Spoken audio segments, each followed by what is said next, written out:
So GPU pricing has gotten so outrageous that there's probably even not even a point about complaining. Remember, if you guys were here since the beginning of this channel, years ago, even before we had all those shortages, GPU prices were already going up. We had the 3090 become more expensive. The 3080 was affordable, but the problem was you couldn't get it. And now we have problems we've never seen before. I'm going to do different videos on each GPU explaining where the price was supposed to be. We're going to start with the RTX 5090 since that's like unique in some ways. It's the worst offender with the pricing. And now let's hear a word from our sponsor, VIP-CDKdeals.com, a Windows Pro CD key. Add to cart, you put in code CC20. This will also work on Windows 11. You want to go into your settings in Windows, change and adjust your CD key, click activate, and now let's go back to the video. We're going to talk about where the price was at launch and where the price is today. What explains these changes? It's not just going to be the tariffs. There are other things going on as well. And is the GPU, even if you can find it, still a good buy? People seem to think so because it's sold out, everywhere pretty much. And then in the other videos, I'll also tackle the 5080 on down, as well as the AMD GPUs. All right, so let's talk about the GeForce RTX 5090, the fastest GPU available for gaming and for anything else it seems that people can get their hands on. It's not a data center GPU by any means. It's not like one of the NVIDIA, really expensive products, but it gets pretty close in some cases, and a lot of people use it when they can't get the bigger GPUs. 32 gigabytes of VRAM is really good. It's 30% faster than a 4090 in a lot of cases, so that's definitely really good. So the pricing. The MSRP of the Founders Edition is $1,999. That's already an expensive GPU, right? Even if it was readily available at that price, a lot of people wouldn't buy it. A lot of people want a $500 GPU and under. So $2,000 is definitely pretty expensive. The problem is that's only the Founders Edition and some basic models that are almost impossible to find. Like people, even till today, months after launch, line up every single morning at Micro Center hoping they get a shipment of 5090s in. So it's really difficult to get a 5090. If you got lucky online when it came out and you were able to get one at a cheaper price, that's really one of the only ways you would be able to get it with these occasional drops and everything like that. Now, we're going to ignore the Founders Edition because that one never gets a price change really because NVIDIA sets that price. And what they'll do is just not make any more of them and we won't see them in the market or see very few. So that is not going to really be the indicator. Let's look at the Asus GPUs. Let's look at the RTX 5090, the TUF, as well as the Astro, which is going to be their two top GPUs. They have a Prime model as well. So the 5090 TUF had a launch price of $2499, which is already pretty expensive since the Founders Edition had a $1999 MSRP. So you're paying $500 for basically the same performance, a little bit better cooler, but that's about it. Now, if we fast forward a few months, a few very short months, it's not like it's been years or even several months. These just came out literally at the end of January. It's $27.99 if you can even find it, but most likely you're going to be able to find it for over $3,000 on the secondhand market. But at least the MSRP already went up over $300, and that's not even going to be the worst offender. If you look at the Asus, the Astro 5090, that one is going to be, of course, one of their more premium GPUs. If it started at launch at around $27.99, it's now about $3,359 if you can even find it. So that's MSRP. We're not talking about scalpers here. You can even cue the meme of "I am the scalper now" by Asus or I don't even know if it's NVIDIA, but obviously they have to pay a certain price for the chips and that gets passed on and the AIBs have to make money. But definitely $3,359 is a lot for a 5090. I don't care how nice the GPU is, but the biggest thing we're talking about here, look at that price increase.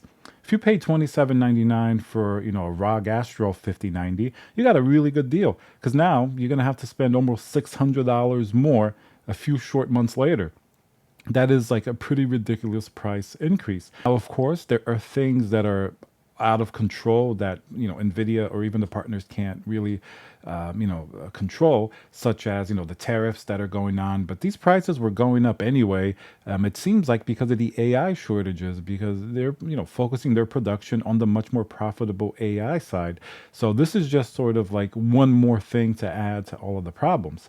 So you're talking about a 5090 being basically twice the price of the MSRP of the 4090.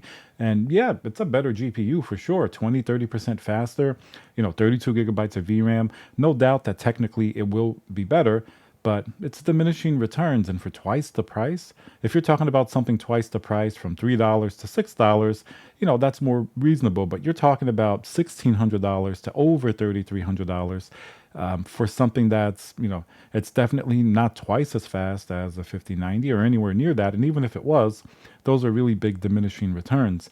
So, I mean, it's not even a question of should you buy a 5090. I don't think anybody's talking about if the 5090 is a good value or not, especially at this point. First, even if you want one and you have the money, you may have a hard time finding one. You're not going to find one in stock in any retailer unless you get lucky with an occasional drop. That's going to be one case, right? If you get extremely lucky with like that NVIDIA, Premier Access program, which is like a lottery, so that's going to be even less. More than likely, you're going to have to know somebody who maybe bought one or find it on the secondhand market and probably pay a premium. So you're going to have to be really motivated to get a 5090. It's not just going to pop up in your cart and you're going to be able to, Amazon next day it, for example. So it's not a question of it's worth it or not. If you're an enthusiast and you want the best and you have that extra money and the extra energy to go after it, you already know. Like, I don't have to tell you that. Is it worth it in terms of just where PC gaming is going and in general? Even though the numbers are bigger on the 5090, aside from the price, obviously, it's like, do you really notice that huge of a difference from the 4090 in everyday gaming? It's not that big of a leap. My point is, there's no new technology on the 5090 that makes other GPUs, even lesser GPUs, like 4070 Super, for example. You can do a lot with the 4070 Super. You can do DLSS 3. You can do all sorts of things. Even at 4K, you may be able to play it occasionally. You may want to drop to 1440p, but you can have a good gaming experience, is my point. The 5090 is like the definition of diminishing returns. And at this pricing, it's obvious it's being used for other things than not just gaming. It's being used for AI and maybe 3D people that need that type of horsepower, as well as I don't think there are very many of them out there because NVIDIA is focusing in other areas. But we have to look at the 5090, even if you're not going to buy it, because that's the top of the gaming ecosystem of the food chain. That's the direction NVIDIA wants to go. If the 5090 is that much, you can bet every other GPU, including the 5070 and 5060, the prices are going to go up as well. NVIDIA may give you an MSRP on paper so it doesn't look bad and they need what looks like a stable number, but that number has always changed, even before the problems we're having now, even years ago. NVIDIA will have their Founders Edition, and then all the AIBs will mark up considerably more beyond what the GPU really should be in terms of its performance and its difference to the Founders Edition. So we're in a very weird place right now that it's like, the future is very uncertain for GPUs. I think it's obviously still going to keep going.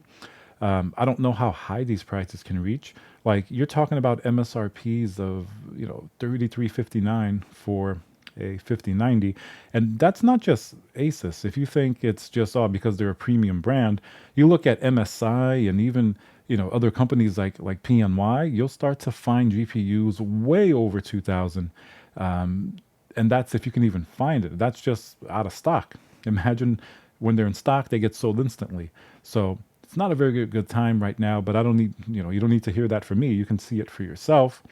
I'm just curious where the top end GPUs will go. And I'm going to do a video on the other GPUs in the family as well. Those may have more answers, but the 5090, it doesn't make sense because it's so expensive and it sells out immediately. So it's almost like, I guess that's the price people are willing to pay for the best GPU, unless there's just much more AI use demand than we're aware of. Obviously, gamers want it, but it's going to be more limited compared to who knows however many they're making. Without that information, knowing how many GPUs they're making per month, for example, and what use cases people were using it for. We don't really know where these are going. All we know is that the price is high and they're never available. So that's not a good place to be. It'd be nice if the top end GPU was like in the old days, right? Around $1,000, give or take, maybe 1,200 at most, like the Titan GPUs were of the 10 series. Like those seemed expensive back then, right? I bet you looked at a Titan for whatever it was, 12.99 or whatever, 11.99, and you thought, I'll just stick with my 1080 Ti for 699. And that was reasonable. It was expensive, but it was reasonable. But now, over $3,000, that's pretty crazy. I mean, you don't need to hear me complaining about it because I know you're thinking the same thing. But where is it going? Where are we going with this? Is it just going to be $5,000 GPUs and like a few people will have it? Developers aren't going to optimize for that level of performance. They're going to look at what everybody else has. Is this going to be like a cyberpunk future where we're all just going to be playing with scraps? Like we're going to be playing with like little Game Boy Advance because everything got wiped out? I don't know. Pretty interesting times we're in, and definitely seems a lot more ominous now than it did when the shortages in 2021 and 22. When we were in that, we thought that was bad. But who knows? Maybe this is good, and maybe there's something worse. Maybe there's something better. Very uncertain. Maybe that's the theme of everything. But if you see a 5090, probably buy it because it's going to go up. Who knows how much it's going to be worth later. But all right, guys, let me know what you think about the 5090. Obviously, we respect that it's a fast GPU, right? It's a good GPU. But the pricing that's going on with it and the availability, it almost shouldn't be targeted at gamers because it's impossible to buy one. It's very difficult. They should just target it as like a Halo GPU that nobody actually buys, and then maybe focus on the other GPUs in stock, like a 5080 and under. But pricing is not good on those either. So I'm going to do more videos on those too. All right, guys, let me know what you think down below. Remember to subscribe, and I'll see you guys on the next video.